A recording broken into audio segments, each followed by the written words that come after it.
Very good evening.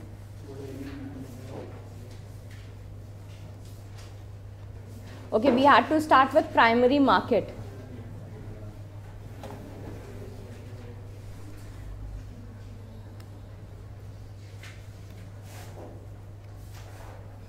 कल ही हम लोगों ने क्या किया था, कैपिटल मार्केट किया था।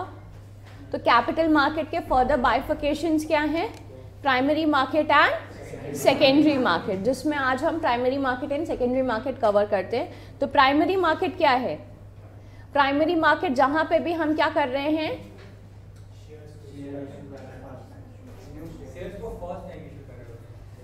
न्यू इशू मार्केट कह सकते हैं इसको। तो हम इसको क्या कहते हैं, न्यू इशू मार्केट कहते हैं। यानी फर्स्ट टाइम जो हम क्रिएशन वाली बात करते थे कि आपका अगर हम कोई भी है ना फाइनेंशियल एसेट है उसको क्रिएट करते हैं और फिर उसका एक्सचेंज करते हैं, तो क्रिएशन वाला जो काम कर रहे हैं वो हम यहाँ पे कर रहे होते हैं।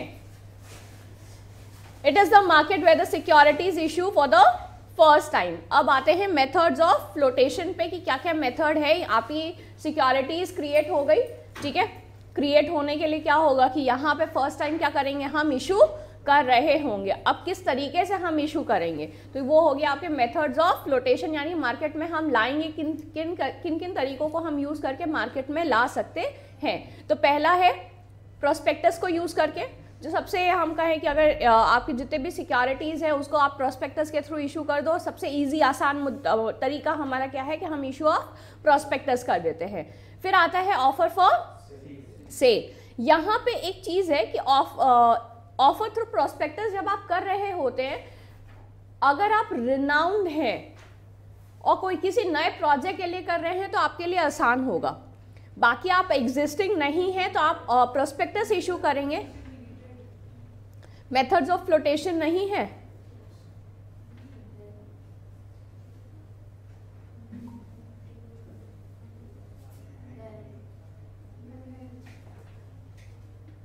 करा देते हैं।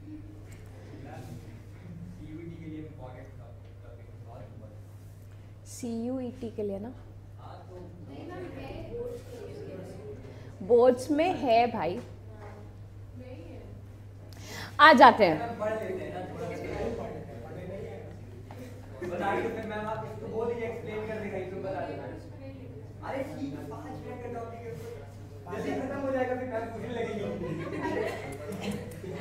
कितने नालायक है भाई ये लोग,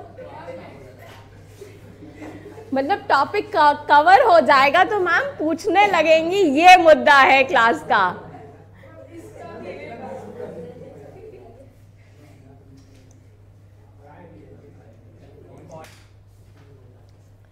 offer through prospectus, it is a method of raising finance by a public company. ये हम प्रोस्पेक्टस के थ्रू क्या कर रहे होंगे, एक इन्विटेशन दे रहे हैं जिसमें हम क्या कर रहे होंगे कि आपको ऑफर दे रहे हैं कि आप हमारे यहाँ आके शेयर्स परचेज करो। फिर आते हैं offer for sale. Offer for sale में क्या हो रहा है कि हम सामने वाले को हम किस डायरेक्टली नहीं दे रहे, इनडायरेक्टली मेरा ऑफर जा रहा होगा। यानी हम क्या कर रहे हैं, कुछ ना कुछ मीडियोकर्स यूज कर रहे हैं जिनके थ्रू मेरा ऑफर सामने वाली पार्टी के सामने जा रहा होगा, ठीक है। जिससे कि हम क्या कर रहे होंगे कि उन्हें ऑफर दे रहे हैं कि भैया तुम मेरे शेयर्स को परचेज कर लो। अब प्रोस्पेक्टस क्या है, आप रिनाउंड हैं, आप नोन हैं, नए प्रोजेक्ट के लिए निकाल रहे हैं, तब तक तो लोग आपके लिए सब्सक्राइब करेंगे। हमें एक ये भी तो है कि हमारा मिनिमम है ना सब्सक्रिप्शन आना चाहिए। प्रोस्पेक्टस हमने इशू किया, मिनिमम सब्सक्रिप्शन आना चाहिए। तो मेरा मुद्दा प्रोस्पेक्टस में कई बार फंस जाता है कि मिनिमम सब्सक्रिप्शन नहीं आता क्योंकि हमारे रिनाउंड नहीं है अगर हम, ठीक है। तो नए शेयर्स में कौन लगाता है, ठीक है। रिनाउंड प्रोजेक्ट मतलब कंपनी रिनाउंड हो, नया प्रोजेक्ट लाइए तब भी हम प्राइमरी इशू के थ्रू लाएंगे, या सेकंड स्लॉट लेके आइए तो भी हम प्राइमरी इशू के थ्रू जाएंगे। तो वो सेकंड स्लॉट और बाकी अगर रिनाउंड कंपनी है तो बाकी चीजें निकल जाएगी, पर एकदम फर्स्ट टाइम जो इशू हम निकाल रहे होते हैं वो ऑफर थ्रू प्रोस्पेक्टस निकालते हैं तो हमारे लिए दिक्कत हो जाती है। तो हम सेकेंड ऑप्शन पे चले जाते हैं, ऑफर फॉर सेल।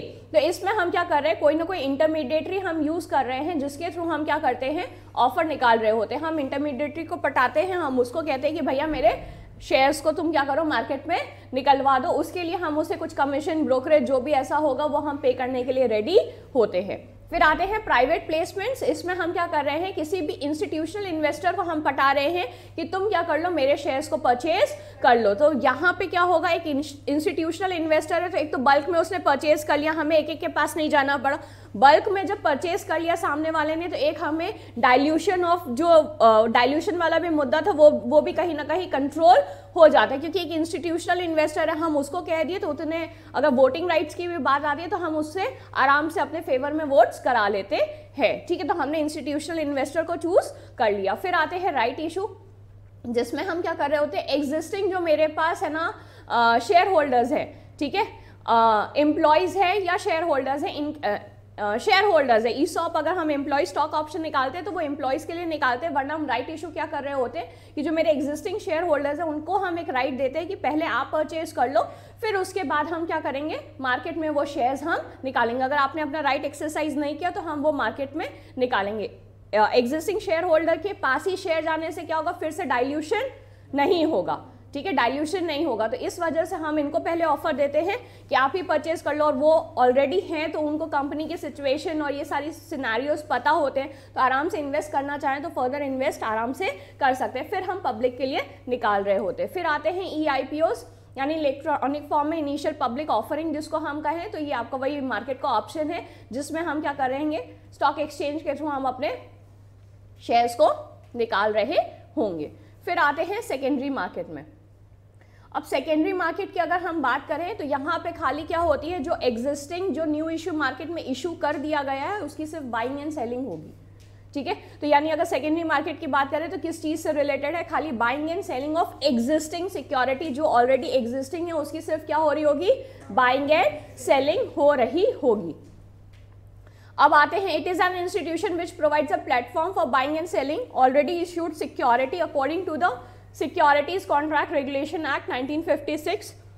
इस एक्ट के अकॉर्डिंग इसकी है ना हम कह सकते हैं गाइडलाइंस है, जिसमें क्या कर रहा होगा, ये रेगुलेटरी फंक्शंस हैं, आपके ऑपरेटिंग फंक्शंस हैं, सारे आपके डील कर रहा होगा। इन्फॉर्मेटिव फंक्शंस है, वो आते हैं, अलग अलग फंक्शंस हैं उसके, तो वो क्या कर रहा होगा, डील कर रहा होगा। Stock exchange means any body of individuals, यानी अगर हम स्टॉक एक्सचेंज की बात करें तो एक बॉडी ऑफ इंडिविजुअल भी हो सकती है, इनकॉर्पोरेटेड है, नहीं भी इनकॉर्पोरेटेड है, यानी विद इन द प्रोसेस है तो भी काम चल जाता है हमारा, इनकॉर्पोरेटेड और not constituted for the purpose of. अब कंस्टिट्यूट हमने जो बॉडी ऑफ इंडिविजुअल्स है या ऐसे कोई भी बॉडी हमने कंस्टिट्यूट किया, उसका पर्पस क्या होना चाहिए, असिस्ट करता हुआ होना चाहिए, यानी लोग जब बाइंग एंड सेलिंग कर रहे हैं तो उसमें किसी न किसी तरीके का हमारा असिस्टेंस जा रहा होगा। अब असिस्टेंस एज इन इन्फॉर्मेशन जा रही हो, चाहे है ना ट्रेडिंग के प्रोसेस को आसान बना रहा हो, कुछ भी ऐसा असिस्टेंस जाना चाहिए, रेगुलेट करना चाहिए। रेगुलेट यानी जो भी आपकी डीलिंग्स हो रही है वो प्रॉपर मैनर में हो, इसके लिए क्या कर रहा होगा,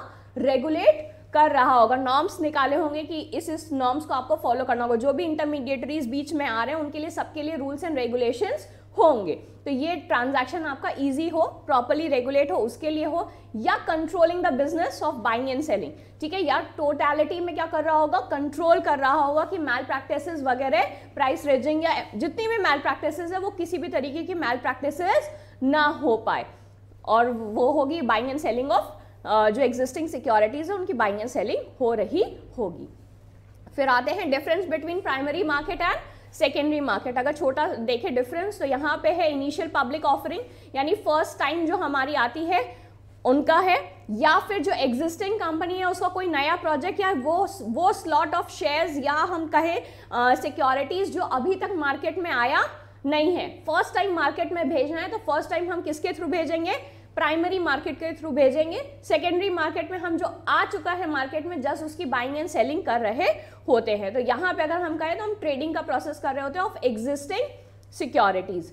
यहाँ पे आते हैं securities are sold by the company to the investors directly, यानी यहाँ पे जो अभी आप पैसा दे रहे हैं फर्स्ट टाइम जो प्राइमरी मार्केट में आप पैसा दे रहे हैं वो किसके पास जा रहा होगा, कंपनी के पास जा रहा होगा, ठीक है। और जहां सेकेंडरी मार्केट में आपका जो पैसा जा रहा होगा वो किसके पास जा रहा होगा, एक इन्वेस्टर से दूसरे इन्वेस्टर के बीच में जा रहा होगा। कंपनी का इसमें लेना देना कुछ नहीं है, मतलब एज अ फाइनेंस में लेना देना कुछ नहीं है, पर इसी से उसकी वेल्थ मैक्सिमाइजेशन इंपैक्ट करेगी, इसी के प्राइसेस से इसकी वेल्थ मैक्सिमाइजेशन इंपैक्ट करेगी। प्राइस डिसाइडर यहाँ पे होता है ना, सेकेंडरी मार्केट में प्राइस डिसाइड हो रहा होता है, यहाँ तो प्राइमरी मार्केट में तो कंपनी खुद से प्राइस डिसाइड कर रही होती है।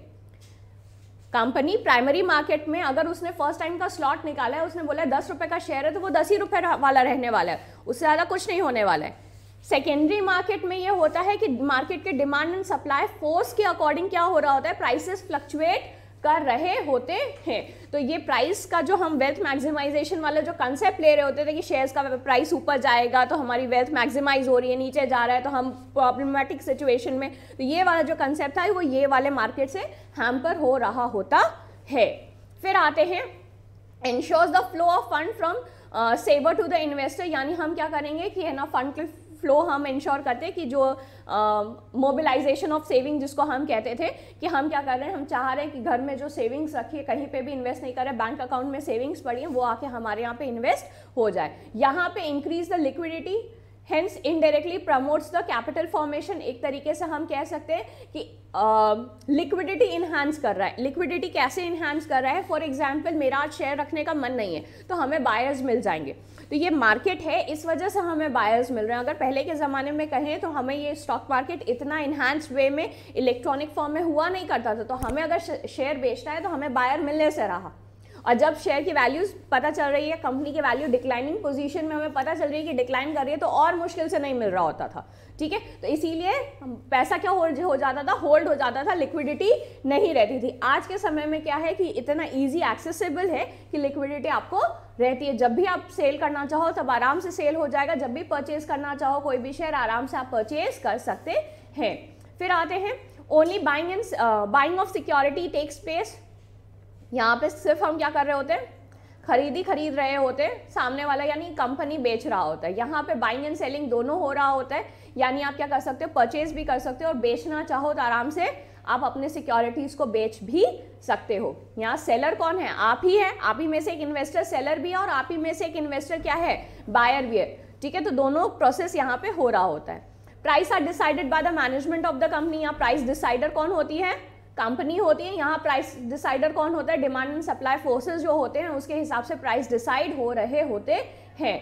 फिर आते हैं there is no fix geographical location. ये आप कंपनी की कहीं से भी आप परचेज, जहाँ पे भी कंपनी है वहाँ पे उसने निकाला आराम से आपका हो जाएगा। यहाँ ये स्पेसिफिक प्लेसेस हैं, स्पेसिफिक प्लेसेस एज एन कि है ना जो लिस्टेड कंपनीज हैं उनके वहाँ सेल हो रहे होंगे, तो आपको कुछ ब्रोकर्स हैं या जो अकाउंट होल्डर्स हैं उनसे आपको कॉन्टैक्ट करना होगा। अब इररिस्पेक्टिव वो आज की डेट में कहें तो ऑल ओवर इंडिया स्कैटर्ड है, आपको हर जगह मिल जाएगा, बट पहले के टाइम में क्या होता था, इनकी फिक्स ज्योग्राफिकल लोकेशन आपको वहाँ कांटेक्ट करना होता था। और यहाँ पे क्या होता था कि आप क्या कर रहे हैं, जो स्पेसिफिक प्लेसेस है वहीं जाके आप कांटेक्ट कर रहे होते थे। इतना स्प्रेड स्टॉक मार्केट नहीं हुआ करता था। ठीक है, तो वो मीडियोकर्स भी जो आपको हम कहें ब्रोकर्स हैं, इंटरमीडिएटरीज हैं, वो भी आसानी से नहीं मिल रहे होते थे, तो स्पेसिफिक लोकेशंस होती थी। हाँ, फर्स्ट पब्लिक ऑफरिंग, क्या first public offering, initial public offering. Initial stage में तुम आए, तुमने पब्लिक को ऑफर किया, यहाँ पे क्या है कि एक स्लॉट तुम्हारा निकल चुका था, मतलब हम ऑथराइज कैपिटल जो होती है, ऑथराइज नंबर ऑफ शेयर्स होते हैं, सारे एक बार में थोड़ी निकाल देते, हम उसका भी बाइफिकेशन करते हैं। तो वो फर्स्ट टाइम जब भी हम निकालेंगे तो हम कहाँ से निकालेंगे, प्राइमरी मार्केट से निकालेंगे। ठीक है, तो फर्स्ट पब्लिक ऑफरिंग वहाँ देंगे, फेस वहाँ पे आएगा, उसके बाद वो सेकेंडरी मार्केट में फर्दर ट्रेडिंग की हो सकती है उसकी।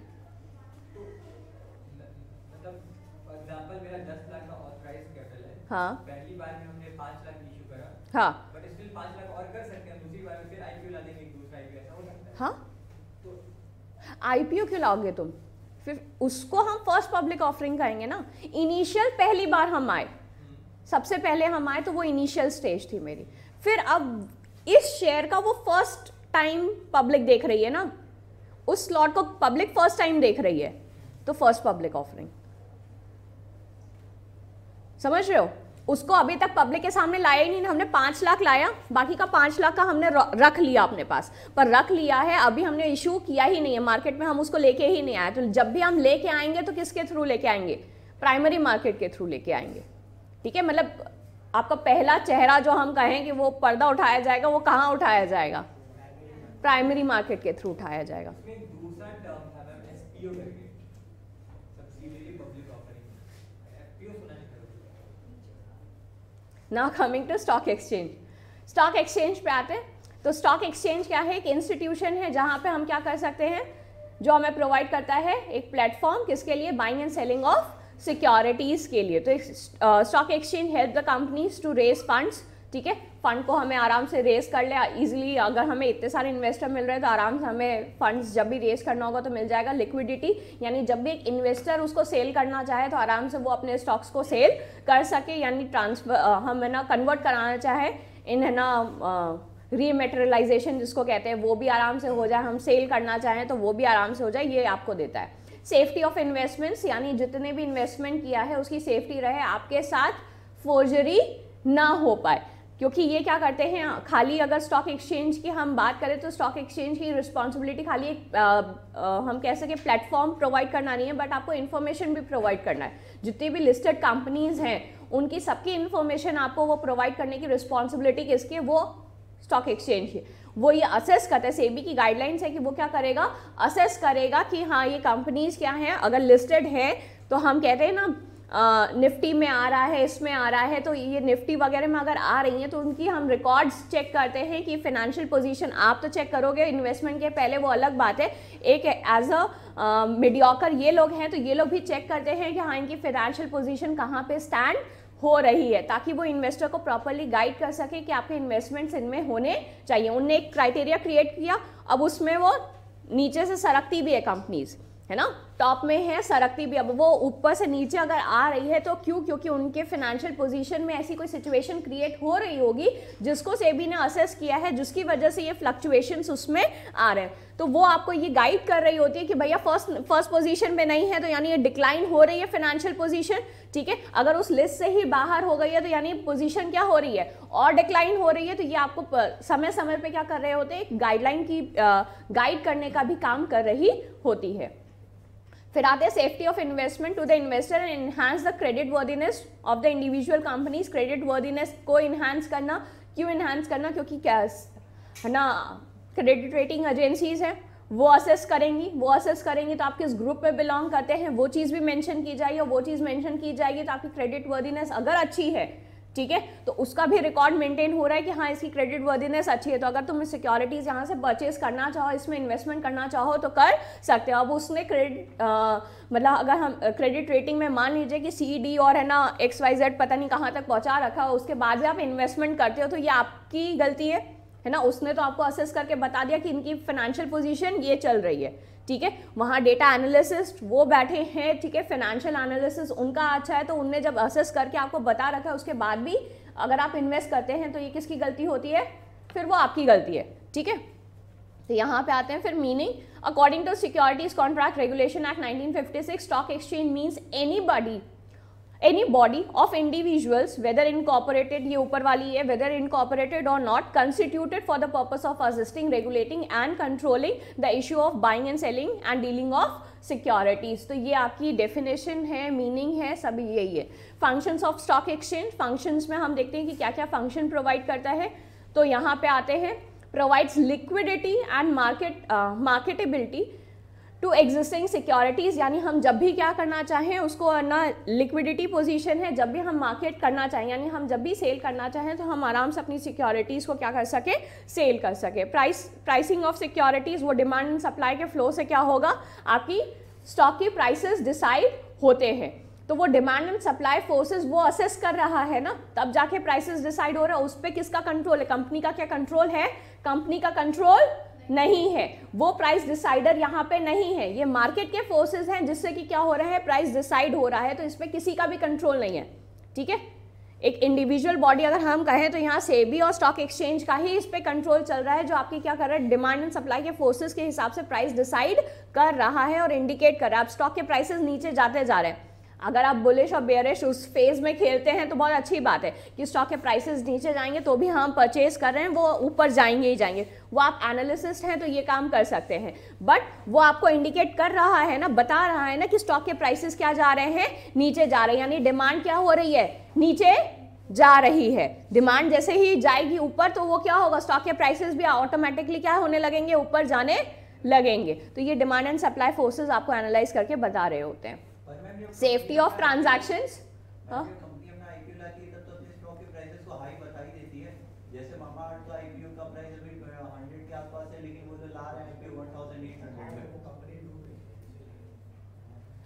इनिशियल पब्लिक, इसीलिए एक सिंपल सी बात है, इनिशियल पब्लिक ऑफरिंग जब आ रही है तो आपका मन है, हमने इसीलिए कहा ना कि वो ऑफर थ्रू प्रोस्पेक्टस भी लाती है और पब्लिक के लिए भी लाती है। आपका ट्रस्ट है तो आप उसमें परचेज करो, आपका ट्रस्ट नहीं है तो आप उसमें परचेज क्यों कर रहे हो? इनिशियली जो आ रहा है उसमें आप क्यों ट्रस्ट कर रहे हो? आप इसमें खेलो ना, सेकेंडरी मार्केट में जो एग्जिस्टिंग स्टॉक है उसमें खेलो, ठीक है। उसमें तो कंपनी प्राइस डिसाइडर है, पर उसको एक ही बार अपॉर्चुनिटी मिली है ना, अब आप उसमें भी लुटने को तैयार हैं तो वो आपकी मर्जी है। एक बार कंपनी को मौका मिलेगा, किसी भी कंपनी को मौका मिलेगा, वो कम प्राइसेस पे क्यों लेके आएगी? एक कॉमन सेंस की बात है ना, अपना प्रोडक्ट तुम दे रहे हो, उसको क्या आप लोअर प्राइसेस पे दोगे?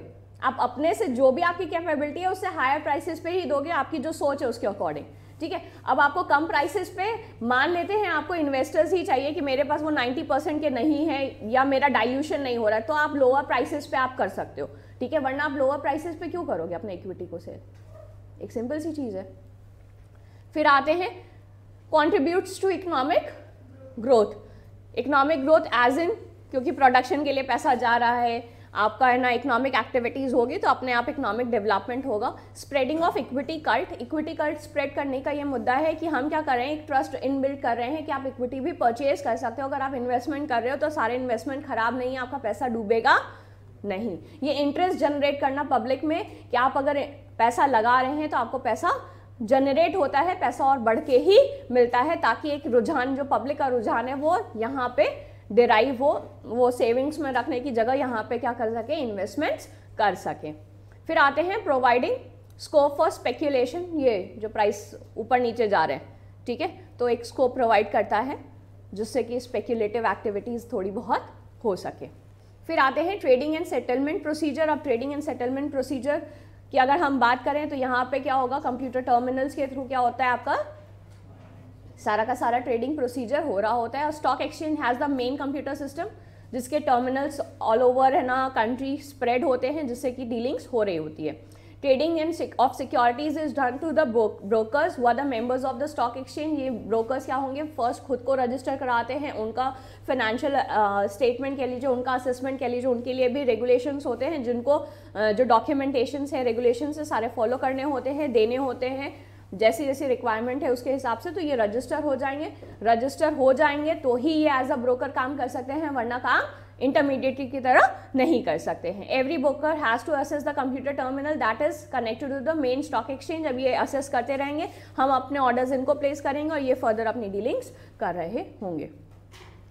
और member log on to the site and any information about the share company और the member he she wishes to buy the price is fed in to the computer. आपको जो भी शेयर परचेज करना है, किस प्राइस पे purchase करना है, वो आप है ना वहाँ पे मेंशन करें, वो कोट कर देंगे, और जब भी उस प्राइसेस को वो नियरेस्ट टू मैच होगा तो वो आपका शेयर आराम से परचेज कर लिया जाएगा। The software is so design that the transaction will be executed when a matching order is found for a counter party. जैसे ही वो ऑर्डर मैच करने लगेगा वो परचेज हो जाएगा, या नियर अबाउट भी होता है, और अगर हमने ऐसा इंस्ट्रक्शन दिया है तो वो परचेज हो जाता है।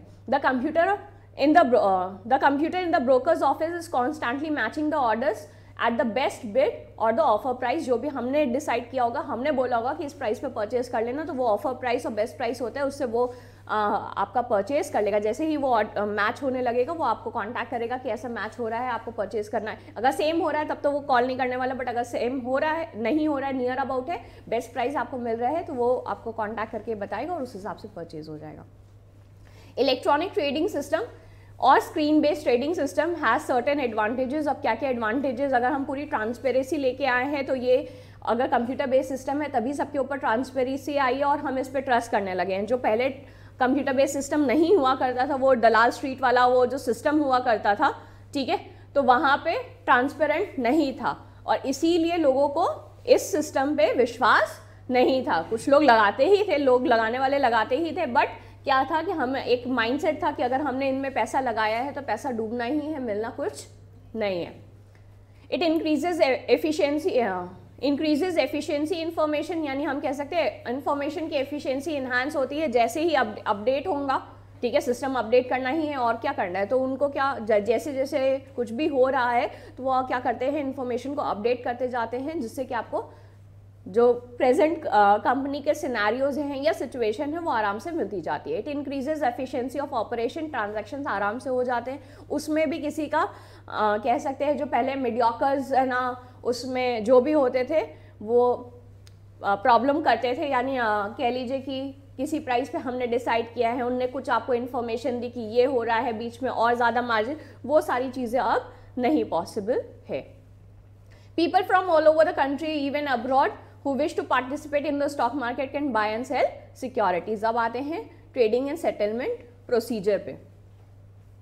ट्रेडिंग एंड सेटलमेंट प्रोसीजर को अगर हम देखें तो 2003 के बाद से T+2 डेज मैंडेटरी हो गया, यानी आपका जिस दिन भी ट्रांजैक्शन हुआ उसके विद इन 2 डेज क्या करना होगा, ट्रांजैक्शन सेटल करना मैंडेटरी है। अब एक इन्वेस्टर हैं तो आपको कौन कौन सी इंफॉर्मेशन आपको देनी पड़ती है, तो एज ए इन्वेस्टर आपको क्या करना होगा, एक ब्रोकर के यहाँ सब ब्रोकर के यहाँ आपको रजिस्टर करना होगा और वहाँ पे आपको ये सारी इन्फॉर्मेशन जैसे पैन है, डेट ऑफ बर्थ है, educational qualification, residential status, bank account, depository account details, ठीक है, name of any other broker, अगर आप है ना किसी और अदर ब्रोकर के साथ रजिस्टर्ड हैं तो वो भी देना होगा, क्लाइंट कोड नंबर, ये सारी चीज़ें आप सारी इन्फॉर्मेशन आप जनरेट करके उसको दे देंगे। उसके बाद क्या होगा, एक आपको डीमैट अकाउंट खोलना होगा। डीमैट अकाउंट किसके पास, एक डिपॉजिटरी पार्टिसिपेंट के पास क्या करना होगा, डीमैट अकाउंट खोलना होगा, जो एज अ मीडियोकर आपके लिए काम कर रहा होगा। एक बैंक अकाउंट चाहिए, एक डीमैट अकाउंट चाहिए। बैंक अकाउंट इसलिए क्योंकि मेन अकाउंट से इसलिए लिंक नहीं किया जाता है उसको, क्योंकि पैसे जब जाएंगे, आपने ऑर्डर दे दिया है तो वो सारे चले जाएंगे, तो 2 बैंक अकाउंट इसीलिए रखा जाता है। एक आपका क्लाइंट का अकाउंट जो नॉर्मली बैंक अकाउंट हमारे होते हैं, एक अलग से हम इसके लिए अकाउंट इसलिए खोल लेते हैं कि जितना हमें उसमें ट्रांसफर करना है सिर्फ उतना ही जाएगा, नहीं तो खाली होते होते लोगों को समझ में नहीं आता है। He will also have to open a bank account for cash transactions of the security market। फिर आते हैं उसके बाद जब आपका ये अकाउंट खुल गया, the investor then places the order to the broker. आपने ऑर्डर किसको दिया, ब्रोकर को, कि हमें ये सिक्योरिटी परचेज करनी है, इस प्राइस पे परचेज करनी है। जैसे ही आपने ये ऑर्डर दिया, आपने इंस्ट्रक्शंस दिए, उसके बाद वो क्या करेगा, वो मैच करने लगेगा, जो बेस्ट प्राइस उसको मिलेगा, ठीक है, वो उस पर उसको क्या कर देगा, लॉक इन कर देगा, ठीक है।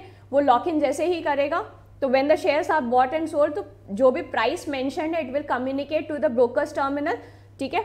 ब्रोकर क्या करेगा, ये चीज़ आगे जो आपके मेन टर्मिनल से वहाँ तक इन्फॉर्मेशन जाती है, वहाँ से अगर वो लॉक इन हो गया है तो वो ब्रोकर पे इन्फॉर्मेशन आती है। अब जब ब्रोकर पे इन्फॉर्मेशन आई तो वो आपको डिमांड करेगा क्या, वो आपको डिमांड कर सकता है कि हाँ अब आप इसका पेमेंट रिलीज करिए।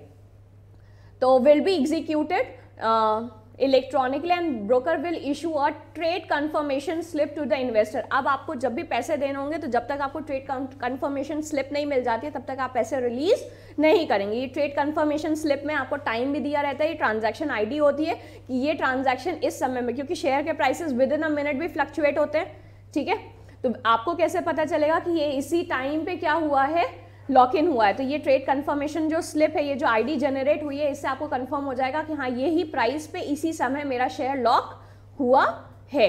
ये आपको जनरेट करके दिया। After the trade has been executed within 24 hours broker issues a contract note. ये आपको क्या करेगा, जैसे स्टॉक मार्केट एंड हो जाता है उसके बाद ये आपको क्या जनरेट करके देता है, कॉन्ट्रैक्ट नोट जनरेट करके देता है कि हाँ आपको क्या करना है, पैसे देने हैं। This note contains the detail number of shares bought and sold, price and date and time of the deal. अब ये कहीं ना कहीं इसमें जो आपका कंफर्मेशन स्लिप थी उससे ही आगे उसका हम कह सकते हैं इलैबोरेटेड फॉर्म है कॉन्ट्रैक्ट नोट की। उस वक्त तो उसने वो आईडी जनरेट करके दे दी, आपको खुद सर्च करना है तो वो आप खुद से कर लो, नहीं तो ये फर्दर आपको डिटेल देगा कि इतने नंबर ऑफ शेयर्स हमने लॉक किए हैं इस टाइम पे, इस डेट पे। ये पूरी आपको कॉन्ट्रैक्ट नोट में पूरा एक हम कह सकते हैं डिटेल्ड फॉर्म है, ठीक है। वो डिटेल फॉर्म आपको जनरेट करके दिया और प्लस उसके ब्रोकरेज चार्जेस उसमें एडेड, मतलब वो मेंशन किए रहेंगे कि क्या ब्रोकरेज चार्जेस हैं। Now investor has to deliver, या तो अगर मेरे पास शेयर है तो शेयर डिलीवर करेंगे, अगर मेरे पास पैसे हैं यानी हमें परचेज करना था तो हम क्या करेंगे, पैसे सामने वाले को हम ट्रांसफर कर रहे होंगे। तो ये हो गया आपका पे इन डे। पे इन डे में हम के विद इन जो हमें टाइम मिल रहा है इसमें हम क्या कर देंगे, पैसे ट्रांसफर या शेयर ट्रांसफर करना है, जो भी हमें करना है वो हम अपने एंड से कर देंगे। अब वहाँ पे क्या होगा, T+2 डेज के विद इन ये ट्रांजैक्शन भी हो रहा होगा, यानी एक्सचेंज हो रहा होगा, ठीक है, मेरे एंड से अगर पैसे जाने हैं तो पैसे जा रहे होंगे, मेरे एंड से शेयर्स जाने हैं तो शेयर्स जा रहे होंगे। किसको जा रहे होंगे? हम ब्रोकर को ट्रांसफर करेंगे, ब्रोकर क्या उसको अदर ब्रोकर को ट्रांसफर कर रहा होगा जो अपने क्लाइंट को दे रहा होगा। ठीक है, तो इस तरीके से ये ट्रांसफर हो रहा होगा। On T+2 the exchange will deliver the share and the market और make payment of to the other broker. यानी यहाँ पे हम क्या कर रहे होंगे? हम डिलीवर कर रहे होंगे शेयर, या हम जो अभी हमें करना है T+2 डे के टाइम पे ये हो रहा होगा। This is called the pay out day, यानी लास्टली ये पे आउट डे, क्योंकि एंड में ये ओवरऑल ट्रांजैक्शन क्या हो रहा होगा? कंप्लीट हो रहा होगा। Then the broker has to make the payment to the investor within 24 hours. Within 24 hours जब आपने ट्रांसफर कर दिया तो आपके पास भी जो अदर चीज आनी थी, पैसे दिए हैं तो शेयर आ रहे होंगे, शेयर्स दिए हैं तो पैसे आ रहे होंगे, तो वो आपके अकाउंट में आ जाएंगे। Now, the broker can make delivery of the shares in DMAT form directly to the investor's DMAT account. अब ये ब्रोकर पे डिपेंड करता है कि वो डायरेक्टली आपके डीमैट अकाउंट में ट्रांसफर करे या खुद अपने पास लेके, आपको ट्रस्ट है, फिर फर्दर आपको ट्रेडिंग करनी है तो आप क्या करते हो कि उन्हीं के अकाउंट में होल्ड कर देते हो, वो फर्दर ट्रेडिंग कर रहे होते हैं। बट अगर हो आपको चाहिए कि आपके अकाउंट में आ जाए तो वो आपके अकाउंट में भी ट्रांसफर कर दिया जाता है, जैसा आपने इंस्ट्रक्शन दिया वैसा वो कर रहा होगा।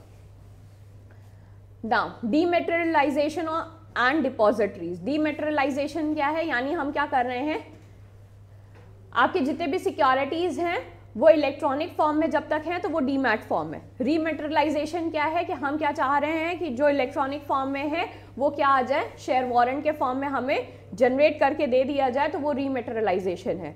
ठीक है, तो हम जब भी ट्रेडिंग होती है वो डीमेटेरियलाइज्ड फॉर्म में होती है, रीमेटेरियलाइज्ड फॉर्म में नहीं होती है।